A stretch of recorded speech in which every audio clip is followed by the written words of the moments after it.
یادداشت۔ صالحہ ایک لمحے کے لیے ٹھٹک گئی، پھر فوراً اس بات میں سر ہلا دیا۔ ہاں بالکل۔ دوپہر کے کھانے کے بعد جعفر اور صالحہ نے آبش کو اسٹڈی میں بلایا۔ صالحہ نے آہستہ آواز میں بے چینی سے کہا، یہ کیا ہو رہا ہے؟ تم نے پہلے کہا تھا کہ اسے ماضی کا کچھ بھی یاد نہیں ہے۔ اگر اسے سب آ گیا تو ہم برباد ہو جائیں گے۔ ٹائٹس کو دیکھو، وہ کوئی ایسا آدمی نہیں ہے جسے ہم برداشت کر سکیں۔ یہ سب تمہاری غلطی ہے، تمہیں جھوٹ بولنے کی کیا ضرورت تھی؟ جعفر غصے سے پاگل ہونے کے قریب تھا۔ تم نے تو سپرین کا بھیس تک اپنا لیا۔ کیا تم مرنا چاہتی ہو؟ ماما پاپا، اگر میں نہ ہوتی تو آپ دونوں آج بھی جیل میں سڑ رہے ہوتے، آبش نے سرد لہجے میں کہا۔ اور پھر کبھی یہ سوچا ہے، اگر ایک دن شہرین نے سپرین کو قبول کر لیا تو مجھے ختم کرنا اس کے لیے بچوں کا کھیل ہوگا۔ وہ مجھے اذیت دے دے کر مار ڈالے گی۔ بوڑھے، کیا تم بھول گئے ہو کہ شہزام نے ہماری بیٹی کو دیہات میں بیچ دیا تھا؟ صالحہ نے آنکھوں میں آنسو روکتے ہوئے شدت سے یاد دلایا۔ جعفر اچانک خاموش ہو گیا۔ کئی سال قید میں گزارنے کے بعد اس کا غصہ تھم چکا تھا، لیکن آبش کی تلخ حقیقت نے اسے پھر سے تیش دلایا۔ ماما پاپا فکر نہ کریں، میں کچھ سوچوں گی۔ آپ بس محتاط رہیں اور کوئی بات ظاہر نہ ہونے دیں۔ آبش نے کہا، کیا ہم واقعی اسے ان جگہوں پر لے کر جائیں گے جہاں وہ پہلے جاتی تھی؟ جعفر نے بے یقینی سے پوچھا۔ اسے کچھ نئی جگہوں پر لے جاؤ اور 2 دن کا وقت نکالو۔ آبش نے یاد دہانی کرائی۔ یاد رکھنا، اپنے دماغ میں بٹھا لو، سبرین یزدانی تمہاری سگی بیٹی ہے۔ جعفر اور صالحہ نے سر ہلایا۔ کمرے میں واپس آ کر آبش نے ولید کو فون کیا۔ کوئی طریقہ ہے جس سے شہرین کی یادداشت واپس نہ آ سکے؟ ہمیں اب ایک ہی کشتی میں سوار ہیں۔ اگر میں بے نقاب ہوئی تو تمہیں بھی گھسیٹ لوں گی۔ مت بھولو، تمہاری حالت بھی کچھ خاص اچھی نہیں۔ ولید نے کنپٹیوں کو دبایا۔ ایک بندہ ہے جو شاید کام آ جائے، لیکن میں تم سے پوچھنا چاہتا ہوں، وہ لوگ شہزام اور سپرین کے خلاف کب قدم اٹھانے والے ہیں؟ شہزام اس وقت عروج پر ہے۔ وہ مجھے اتنا دبا رہا ہے کہ میں سانس بھی نہیں لے پا رہا۔ ہم چند دنوں میں کیمرہ آ جائیں گے۔ آبش نے فون بند کر دیا۔ ولید فوراً میرا کے پاس گیا۔ تم ایک ماہر نفسیات ہو، کوئی طریقہ ہے کہ ایک شخص جو حادثے کی وجہ سے اپنی یادداشت کھو چکا ہو، وہ کبھی اپنی یادداشت کبھی بھی واپس نہ پا سکے؟ کبھی نہیں۔ میرا نے بھویں اچکاتے ہوئے اسے عجیب نظروں سے دیکھا۔ یہ معاملہ حل ہونے کے بعد میں تمہیں مایوس نہیں کروں گا، ولید نے دھیمی آواز میں کہا۔ معاف کیجیے گا مسٹر ولید،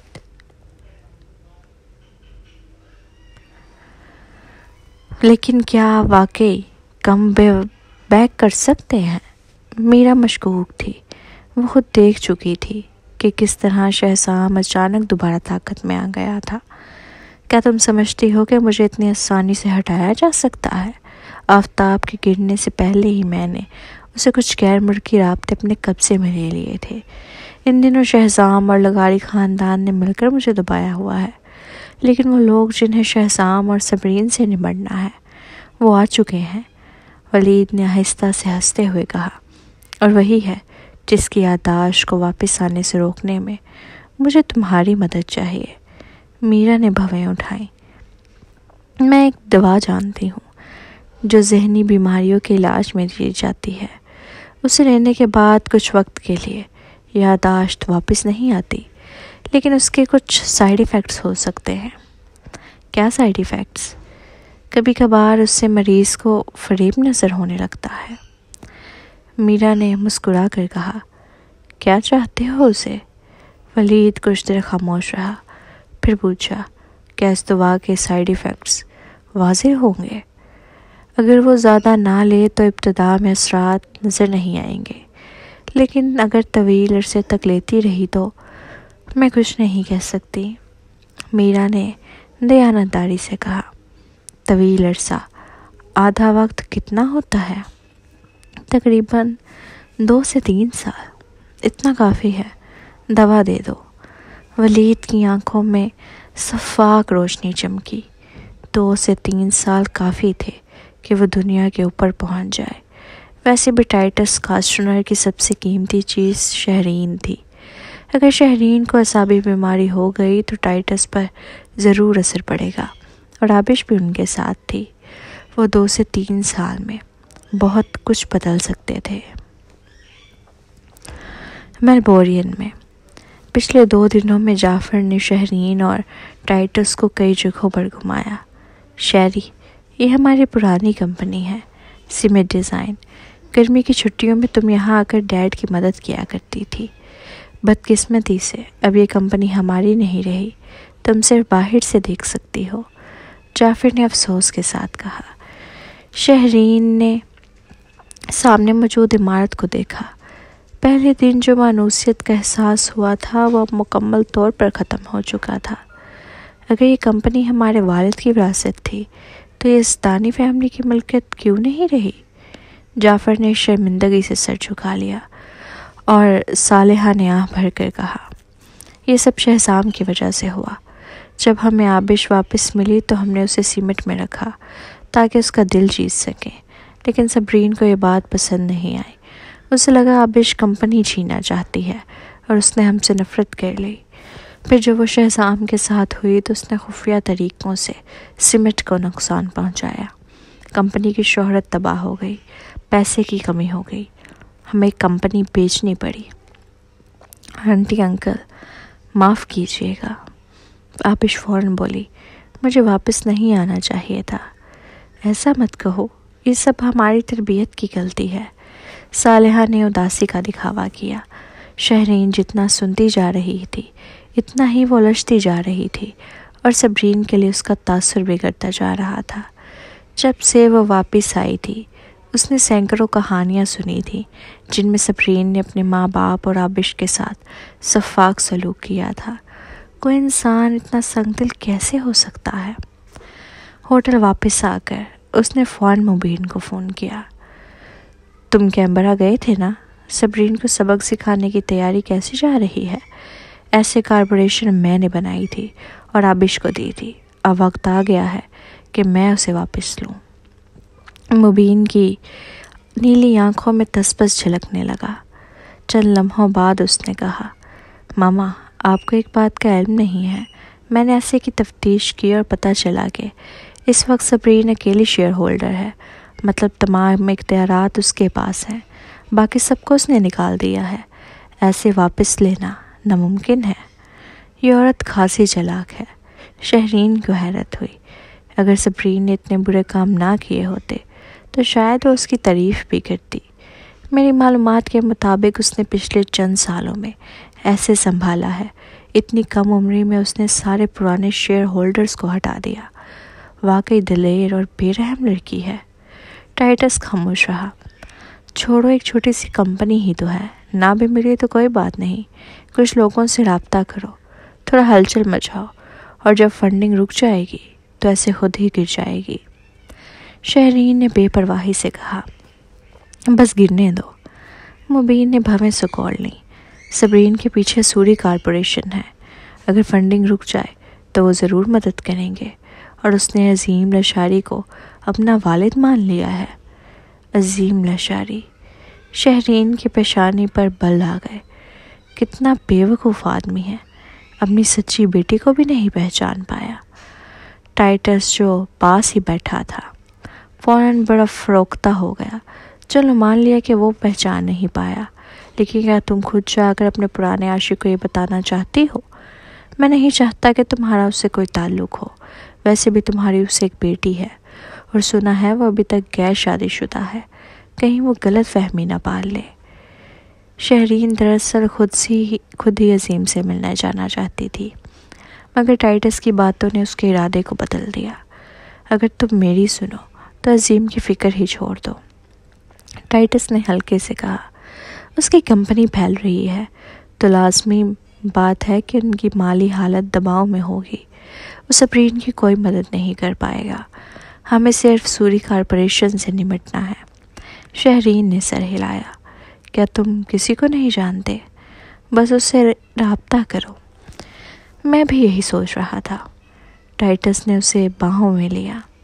ہم کل کیمبرا جائیں گے اور اس شخص کے ساتھ کھانے پر ملاقات کریں گے۔ یہ تو معمولی سی بات ہے۔ مبین نے اپنے والدین کے بے پرواہ لہجے کو سنا اور ہلکی سی تیوری چڑھا لی۔ وہ اپنے والد کی ترقیوں سے بخوبی واقف تھا۔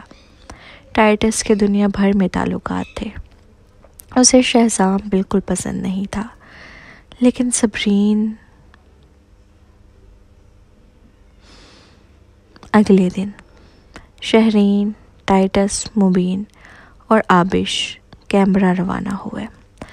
جب طیارے نے لینڈ کیا تو آبش نے گہرا سانس لیا۔ کیمبرا میں واپس آ گئی ہوں۔ اس سال وہ یہاں سے ذلت کے عالم میں بھاگی تھی، اب وہ فاتح کی طرح واپس آئی تھی۔ تھوڑی ہی دیر میں ایک بلٹ پروف لمبی رولز رائس انہیں ایک خوبصورت اور پرامن حویلی میں لے گئی۔ دعوت کے بعد مبین انہیں اس محل نما گھر میں واپس لے گیا جو اس نے دارالحکومت میں خریدا تھا۔ جب دونوں خواتین نہانے چلی گئیں تو مبین نے آہستہ آواز میں ٹائٹس کو پکارا، ڈیڈ، کیا بات ہے؟ ٹائٹس کی سنجیدہ نگاہیں اس پر جمی ہوئی تھی۔ ایسا لگ رہا ہے تمہیں کچھ کہنا ہے۔ مبین تھوڑا سا الجھا ہوا تھا۔ وہ ٹائٹس سے بات کرنا چاہتا تھا، لیکن اس کے والد ہمیشہ شہرین کے ساتھ ہوتے اور آبش بھی قریب ہی رہتی۔ ڈیڈ، اسٹڈی روم میں بات کرتے ہیں، مبین نے دھیمے لہجے میں کہا۔ ٹائٹس نے سر ہلایا۔ جب وہ اسٹڈی میں داخل ہوئے تو ٹائٹس نے اچانک کہا، ویسے تم نے پہلے ذکر کیا تھا کہ تمہیں ایک نہایت خوبصورت عورت ملی ہے اور تم پہلی نظر میں اس پر فدا ہو گئے تھے، ہے نا؟ مبین ایک لمحے کو رک گیا۔ اگر اس نے ٹائٹس کو بتا دیا کہ وہ عورت صبرین تھی تو شاید ٹائٹس اسے زندہ نہ چھوڑتا۔ وہ نہیں، بعد میں پتہ چلا کہ وہ پہلے سے شادی شدہ ہے۔ ٹائٹس نے اسے ہمدردی سے دیکھا۔ مبین کا کسی کو پسند آ جانا کوئی معمولی بات نہ تھی، اور وہ عورت بھی شادی شدہ نکلی۔ ڈیڈ، اصل میں آپ سے صبرین کے بارے میں بات کرنا چاہتا ہوں۔ مبین نے ہمت کر کے کہا، کہنا کیا چاہتے ہو؟ کیا وہی شادی شدہ عورت صبرین ہے جسے تم پسند کرتے ہو؟ ٹائٹس نے کہا۔ مبین نے چمبے سے دیکھا۔ لگ رہا تھا کہ یہ گفتگو اب آگے نہیں بن سکتی۔ مبین کی خاموشی دیکھ کر ٹائٹس کا چہرہ فوراً سرد ہو گیا۔ اس نے تمہیں پھنسایا ہے؟ نہیں ڈیڈ، میں پہلی بار جب کیمبرا آیا تو اسے اتفاقاً ملا۔ مجھے اس وقت پتہ بھی نہیں تھا کہ وہ صبرین ہے۔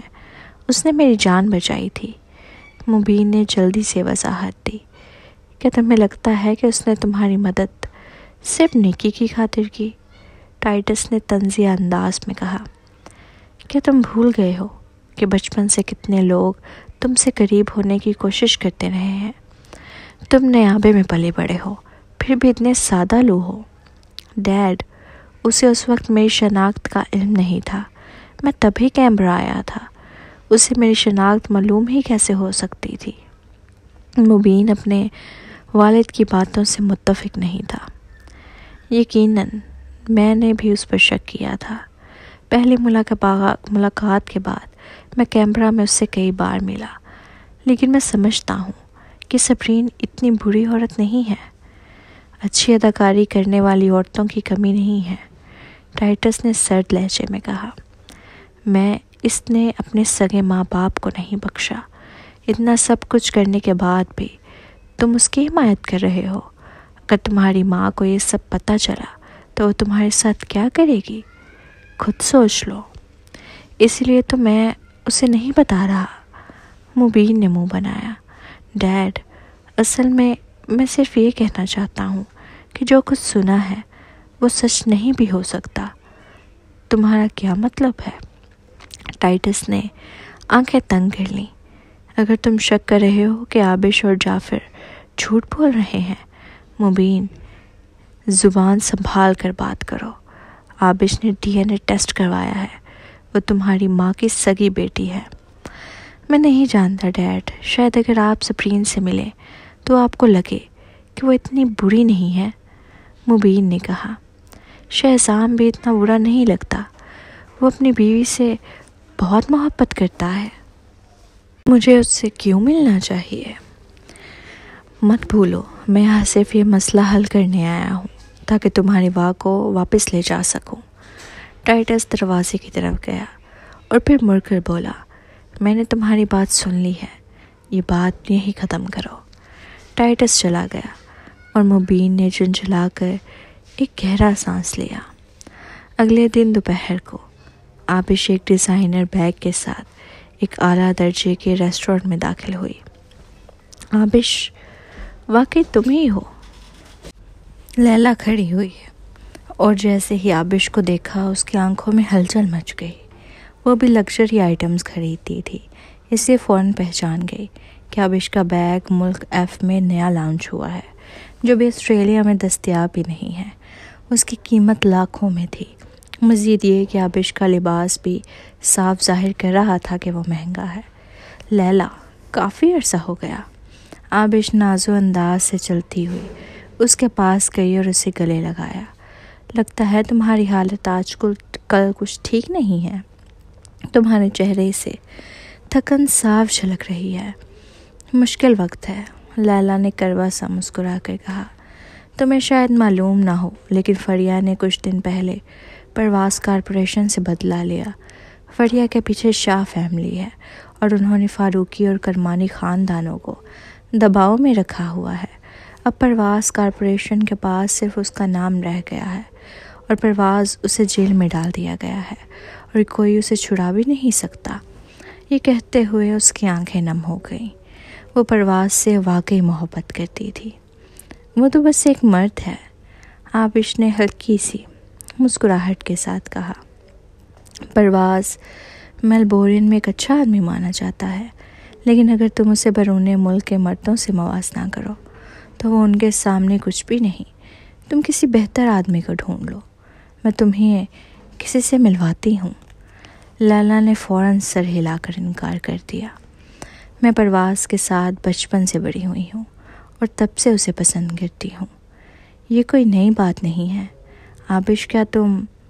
تھوڑی دیر چپ رہنے کے بعد اس نے تلخی سے کہا، رہنے دو، اس نے شاہ فیملی کو ناراض کر دیا ہے، تم کیسے اس کی مدد کر سکتی ہو؟ ایسا مت کہو، میرے پاس ایک طریقہ ہے، آبش نے لاپرواہی سے اپنے ناخنوں سے کھیلتے ہوئے کہا۔ لیلا نے اسے گھور کر دیکھا۔ مجھ سے جھوٹ مت بولنا۔ میں تم سے جھوٹ کیوں بولوں گی؟ چونکہ تم نے میری مدد کی تھی، مجھے بتایا تھا کہ فریہ نے DNA ٹیسٹ کروایا ہے، اس لیے میں تمہاری مدد کے لیے تیار ہوں۔ آبش نے مسکرا کر کہا، مجھے امید ہے کہ ہم مستقبل میں بھی ایک دوسرے کے کام آئیں گے۔ ویسے بھی کیا تم فریہ سے نفرت نہیں کرتی؟ بالکل، لیلا نے اس بات میں سر ہلایا۔ اس کی آنکھوں میں نفرت چمک رہی تھی۔ صبرین کی دوست میری دشمن ہے۔ آبش نے زبردستی کی مسکراہٹ کے ساتھ اپنا کپ اٹھایا۔ میرے واپس آنے کی خوشی میں ایک جام ہو جائے؟ سوری مس۔ صبح 8 بجے صبرین نے ناشتہ کیا۔ بہرام اور نئے یونیفارم پہنی ہوئی تھی اور تمیز سے بیٹھ کر نوڈلز کھا رہا تھا، لیکن مافین نے بدتمیزی شروع کر دی۔ اسے ناشتہ پسند نہیں تھا، وہ صرف ڈونٹس کھانا چاہتی تھی۔ مافین، صبح صبح میٹھا نہیں کھایا جاتا۔ شہزام نے بیٹی کو پیار سے سمجھایا اور چمچ سے نوالے کھلانے لگا۔ یہ منظر دیکھ کر صبرین کے چہرے پر خوشی آ گئی۔ پہلے وہی سب کچھ کرتی تھی، لیکن اب آخرکار اسے آرام مل گیا تھا۔ ڈیڈ، مجھے نوڈلز نہیں کھانے، مافین نے گال پھلا کر احتجاج کیا۔ بہرام نے ناک چڑھا کر کہا، اگر تم روز بس میٹھا کھاؤ گی تو موٹی ہو جاؤ گی، پھر میں پری اسکول میں تمہیں اپنی بہن ماننے سے انکار کر دوں گا۔ مامی، یہ مجھے چھیڑ رہا ہے، مافین نے فوراً شکایت لگائی۔ صبرین نے پیشانی تھامی۔ اسی لمحے شہزام کا فون جو میز پر رکھا تھا بجنے لگا۔ کال ہادی کی تھی۔ اس نے کال اٹھائی اور چند لمحوں بعد اس کے خوبصورت چہرہ سنجیدہ ہو گیا۔ میں فوراً کمپنی آ رہا ہوں۔ صبرین نے اسے دیکھا۔ تم نے تو کہا تھا کہ بچوں کو ساتھ چھوڑنے چلو گے، اب جا رہے ہو؟ کمپنی میں کچھ مسئلہ ہو گیا ہے، شہزام نے اس کے بالوں میں ہاتھ پھیرتے ہوئے کہا۔ مجھے ابھی جانا ہوگا۔ صبرین نے اس کے سنجیدہ چہرے کو دیکھ کر سر ہلا دیا۔ ناشتے کے بعد وہ خود بچوں کو پہاڑی کے دامن میں واقع پری اسکول چھوڑنے گئی۔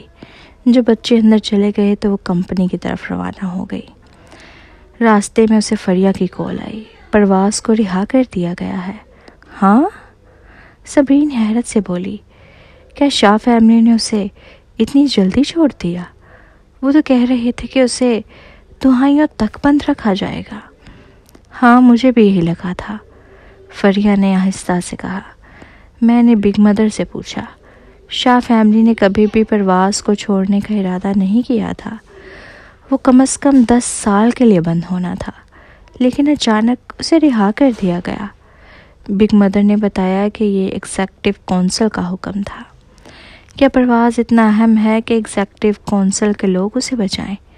صبرین حیران تھی۔ مجھے بھی عجیب لگا۔ اگر کرمانی فیملی اتنی طاقتور ہوتی تو اس کے ماں باپ میرے والدین سے مدد کی بھیک نہ مانگتے۔ فریہ بھی الجھن میں تھی، لیکن حقیقت یہ ہے پرواز اب بالکل ٹھیک ہے۔ صبرین کو جتنا سننے کو ملا اتنا اسے معاملہ مشکوک لگا۔ ویسے تمہیں پتہ ہے سوری کارپوریشن کے ساتھ کیا ہوا؟ فریہ نے اچانک پوچھا۔ کیا ہوا؟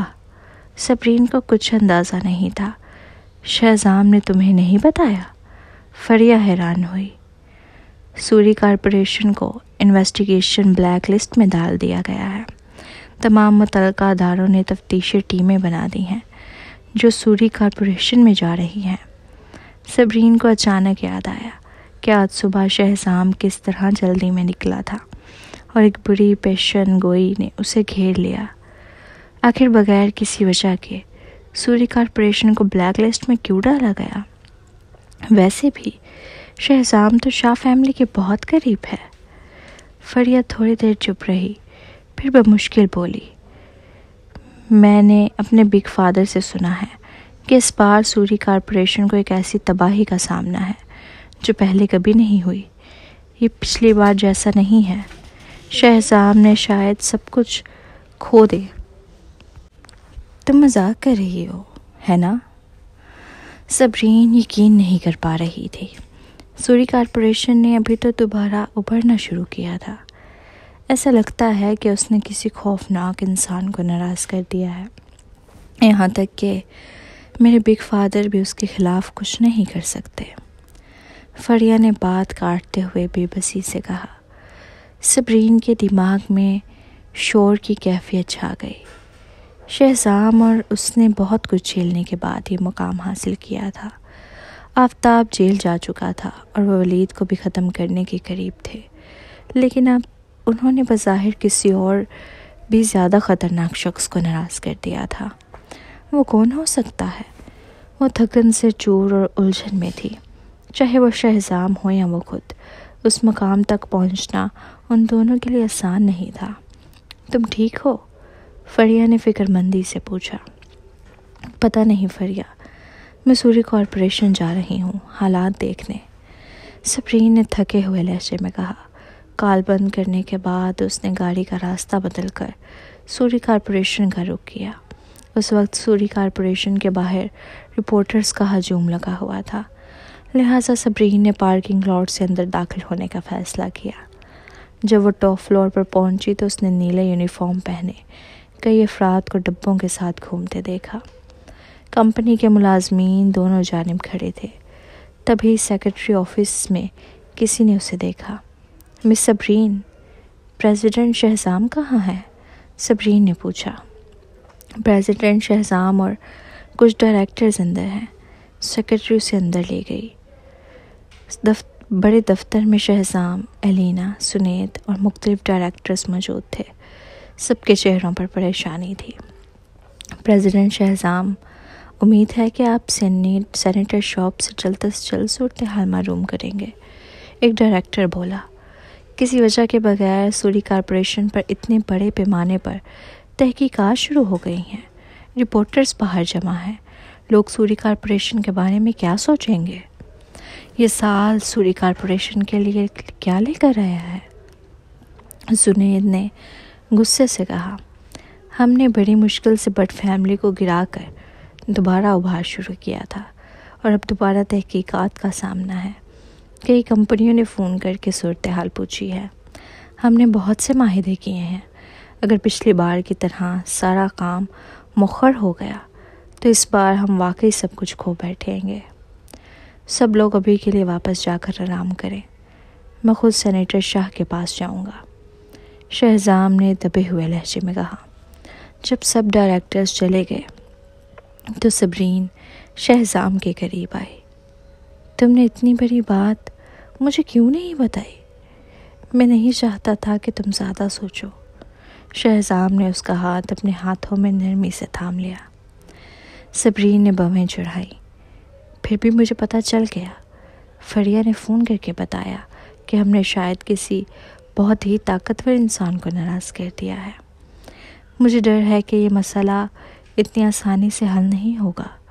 ہم دونوں جانتے ہیں کہ بزنس دنیا میں سب سے بڑا خطرہ مقابل نہیں بلکہ بے وجہ کی تحقیقات ہوتی ہیں، خاص طور پر ایسے تحقیقات جو بغیر کسی وجہ کے شروع ہوں۔ اگر کچھ بھی غلط نکلا تو کمپنی کی ساکھ برباد ہو سکتی ہے، حصص کی قیمت گر سکتی ہے، اور کمپنی اسٹاک چین سے باہر بھی نکالی جا سکتی ہے۔ خاص طور پر سوری کارپوریشن جس نے ابھی نئی مصنوعات لانچ کی ہیں، اس کے نتیجے میں وہ کمپنیاں جو تعاون کرنا چاہتی تھیں اب پیچھے ہٹ سکتی ہیں۔ سبی، خود کو سنبھالو، میں یہاں تک بہت کچھ سہ کر پہنچا ہوں، شہزام نے ہلکی سی مسکراہٹ کے ساتھ کہا۔ تمہیں مجھ پر یقین رکھنا ہوگا شیری۔ صبرین کے ہونٹ ہلے، لیکن وہ اچانک ساکت ہو گئی، جیسے اسے کوئی خیال آیا ہو۔ کیا ہوا؟ شہزام نے نرمی سے پوچھا۔ مجھے کچھ یاد آیا، صبرین نے کہا۔ فریہ نے کہا کہ پرواز کو ایگزیکٹو کونسل کے حکم پر رہا کیا گیا ہے اور اب سوری کارپوریشن پر تحقیقات ہو رہی ہیں۔ میں سوچ رہی ہوں کہ کیا ان دونوں باتوں کا آپس میں کوئی تعلق ہے؟ اس ملک میں ایگزیکٹو کونسل ہی وہ طاقت ہے جس کے آگے شاہ فیملی بھی کچھ نہیں کر سکتی۔ شہزام نے سنجیدگی سے ماتھے پر بر ڈالے۔